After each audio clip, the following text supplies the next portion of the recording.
Hi hello and welcome to our story with சொந்தங்கள் channel. இன்னைக்கு நம்ம பார்க்க போகிறது ஒரு சூப்பரான ஸ்டோரி. கபடாபுரம்னு சொல்லப்படக்கூடிய ஒரு கிராமம் இருந்துச்சு. அந்த கிராமத்தில் ஞானசேகரன்ற பேரில் படிப்பறிவில்லாத முட்டாள் ஒருத்தன் இருந்தான். அந்த முட்டாளுக்கு அவன் ஃப்ரெண்டுக்கு ஒரு லெட்டர் எழுதணுன்ற ஆசை ரொம்ப நாளாக இருந்தது. ஆனால் அவனுக்கு எழுத படிக்க தெரியாது இல்லையா, எப்படி லெட்டர் எழுதுறதுன்னு யோசிச்சுக்கிட்டே இருந்தான். அவனுக்கு திடீர்னு ஒரு யோசனை வந்தது. சரி, நம்ம ஸ்ட்ரெயிட்டாக போஸ்ட் ஆஃபீஸ்க்கு போகலாம், போஸ்ட்மேனை பார்க்கலாம், அவரை எழுத சொல்லலான்னு நினச்சான்.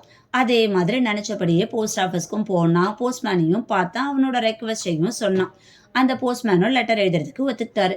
இவனும் ஒவ்வொரு பாயிண்டாக சொல்ல அந்த போஸ்ட்மேனை எழுதிக்கிட்டே வந்தார். ஃபைனலாக வணக்கத்தோட லெட்டர் எழுதி முடிச்சாரு. லெட்டரை நான் முடிச்சிட்டேன்ப்பான்னு சொன்னார். உடனே இவன், அண்ணா அண்ணா அண்ணா ப்ளீஸ்ண்ணா, இன்னும் ஒரு பாயிண்ட்டை மட்டும் எழுதிருங்க அண்ணா, நான் மறந்துட்டேன்னான்னு சொன்னான்.